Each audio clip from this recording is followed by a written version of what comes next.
एक रिसर्च आई थी, जो जेनजी जनरेशन है, जेनजी जनरेशन मीन्स 1990-95 के बाद वाली जो पीढ़ी आ रही, युवा पीढ़ी, उनका टॉलरेंस लेवल एकदम सबसे कम, उनका पेशेंस लेवल एकदम कम, बहुत ज़्यादा वे ईगोइस्टिक, वो बिल्कुल एडजस्टमेंट करने वाले नहीं हैं, हमेशा अकड़ कर के चलने वाले हैं, कभी वो झुकने वाले है ही नहीं, अपने आप को ओवर स्मार्ट समझने वाले हैं। आज की है बड़ी से बड़ी, आज की बहुत बड़ी समस्या है, आज की जो पीढ़ी, युवा पीढ़ी एकदम अपने आप को न जाने क्या मान करके जी रही। ये ऐसा इसलिए हुआ है कि आज की पीढ़ी सुख सुविधाओं में पैदा हुई है।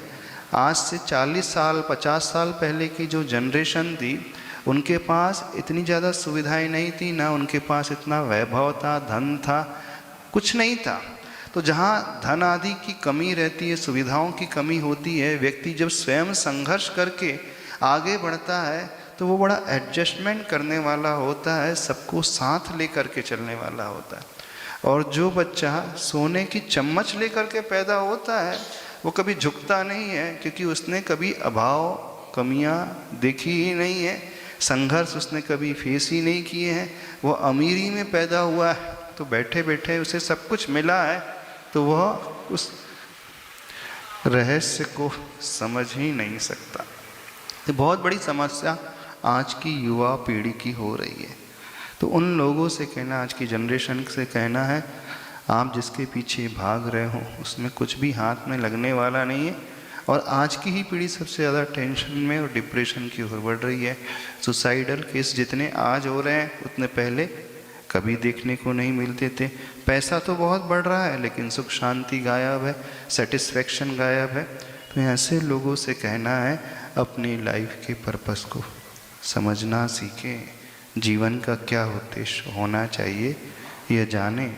आफ्टर ऑल आप एक ह्यूमन बीइंग हो, ह्यूमैनिटी, मानवता आपके भीतर होना चाहिए।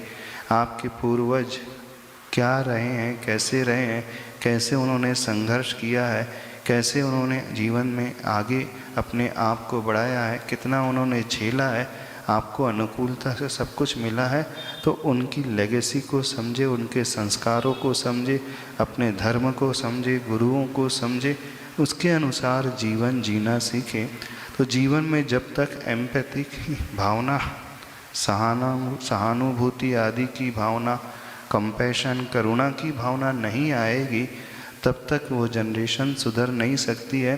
तो होना ये चाहिए, आज की जनरेशन को मंदिर से ज़्यादा किसी अनाथालय में जाकर के विज़िट करना चाहिए, किसी गवर्नमेंट सेक्टर के हॉस्पिटल के जनरल वार्ड में जाकर के देखना चाहिए, किसी स्लम एरिया में जहाँ झुग्गी झोपड़ियाँ रहती हैं, एक ही कमरे में 12-12, 15-15, 20-20 लोग कैसे निर्वाह करते हैं, कैसी गंदगी में वो रहते हैं, उनके जीवन को जब तक देखोगे नहीं अपनी प्रत्यक्ष आँखों से, तब आपको ये समझ में नहीं आएगा कि आखिर ह्यूमैनिटी, मानवता क्या होती है, धर्म क्या होता है, करुणा क्या होती है। बिना करुणा के, बिना कंपैशन, बिना इसके ये संभव ही नहीं है। तो यह जब प्रैक्टिकल लाइफ में व्यक्ति देखेगा, तब उसका मन पलटेगा। तो ऐसे सभी लोगों से कहना है, आपने सिर्फ अभी सिक्के का एक ही पहलू देखा है, सब कुछ अच्छा अच्छा देखा है, लेकिन ज़िंदगी को यदि अच्छे से जीना चाहते हो तो हर स्थिति को फेस करना सीखें। एक बहुत अच्छा श्लोक आता है, अदुःख भावितम ज्ञानम क्षीयते दुख सन्निधौ तस्मात् यथा बलम दुःखे आत्मानं भावित मुनि। अर्थात सुख की अवस्था में जो भी ज्ञान है, कला है, जो भी प्राप्त होता है, थोड़े से कष्ट आने पर हर व्यक्ति उसे खो देता है।